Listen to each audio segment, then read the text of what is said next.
আলাইকুম ওয়া রাহমাতুল্লাহ। সুপ্রিয় দর্শক মণ্ডলী, আশা করি মহান আল্লাহ রাব্বুল আলামিনের অশেষ মেহেরবানি ও দয়ায় আপনারা সবাই ভালো আছেন। প্রিয় দর্শক, শুরুতেই সূরা মরিয়মের 17 নম্বর আয়াতটি আপনাদের শোনাতে চাই। আল্লাহ রাব্বুল আলামিন বলেন, অতঃপর মরিয়ম তাদের সঙ্গে পর্দা করল, পরে আমি তার কাছে আমার রূহ জিবরাইল আলাইহিস সালামকে পাঠিয়েছি। সে তার কাছে পূর্ণ মানবাকৃতিতে আত্মপ্রকাশ করল। সূরা মরিয়ম আয়াত 17। প্রিয় দর্শক, তাফসীরবিদগণ এই আয়াতের ব্যাখ্যায় বলেন, মরিয়ম আলাইহিস সালাম গোসল করার জন্য পরিবার বর্গ থেকে আলাদা হয়েছেন, যেই দিন মূলত আল্লাহ রাব্বুল আলামিনের তরফ থেকে জিবরাইল আলাইহিস সালাম ঈসা রূহুল্লাহ আলাইহিস সালামের রূহ মুবারক মরিয়ম আলাইহিস সালামের মুখে ফুঁকে দিয়েছিলেন। সেই দিনের ঘটনা রব্বুল আলামিন এই আয়াতে বর্ণনা করেছেন। আল্লাহ পাক বলেন, মরিয়ম আলাইহিস সালাম যখন গোসল করার জন্য পরিবার বর্গ থেকে আলাদা হয়েছেন, পরে তিনি মানুষের দৃষ্টির আড়ালে গোসল করার জন্য পর্দা দিয়ে পুরো জায়গা ঢেকে দেন। এই সময় তার কাছে মহান আল্লাহ ফেরেশতা জিবরাইল আলাইহিস সালাম মানব আকৃতিতে আত্মপ্রকাশ করেছেন। এখানে দুটি বিষয় লক্ষণীয়: এক, গোসলের সময় করণীয়; দুই, পর্দার বিধান। গোসলের সম্পর্কে মরিয়ম আলাইহিস সালামের ঘটনা থেকে জানা যায় যে গোসল মানুষের দৃষ্টিসীমার বাইরে করা উচিত। প্রিয় দর্শক, আজ আমরা আলোচনা করব গোসল করার কিছু বিধিবিধান এবং গোসল করার পরে ভুলেও যে কাজগুলো আমাদের করা উচিত নয়। প্রিয় দর্শক, তাই ভিডিওটি মনোযোগ সহকারে শেষ পর্যন্ত দেখুন। জীবন ধারণের জন্য গোসল এক অপরিহার্য কাজ। শারীরিক সুস্থতার জন্য গোসল একান্ত জরুরি।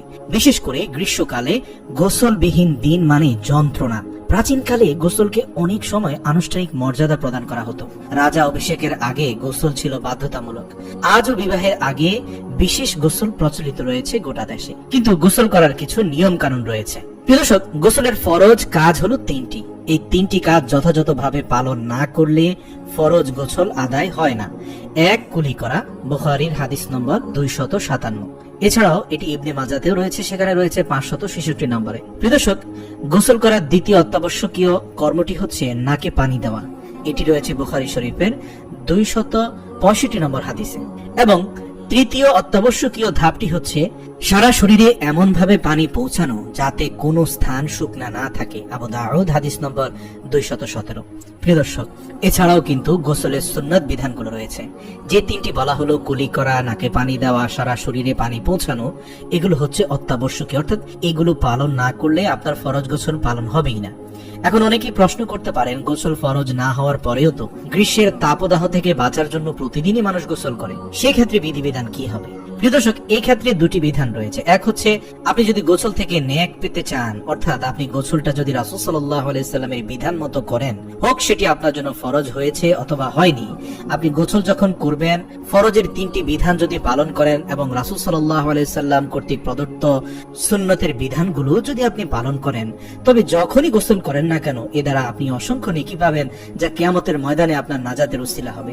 এছাড়াও গোসল যদি ফরজ না হয়ে থাকে, এমত অবস্থায় আপনি ঘাম গরম থেকে বাঁচার জন্য র্যান্ডমলি যখন তখন বাথরুমে ঢুকে কল ছেড়ে দিয়ে গোসল করতে পারেন, এতে কিন্তু আপনি বিশেষ কোনো সওয়াব পাবেন না, যদি আপনি ইসলামী শরীয়তের বিধিবিধানগুলো ধারাবাহিকভাবে পালন না করে থাকেন। প্রিয় দর্শক, গোসলের সুন্নত কাজ 6টি। এক, গোসল শুরু করার আগে বিসমিল্লাহির রহমানির রহিম পাঠ করা। এছাড়া দ্বিতীয় কাজটি হচ্ছে পবিত্রতা অর্জনের নিয়ত করা, অর্থাৎ অন্তরে আপনার নিয়ত থাকতে হবে যে গোসলের মাধ্যমে আমি শারীরিক পবিত্রতা অর্জন করতে যাচ্ছি।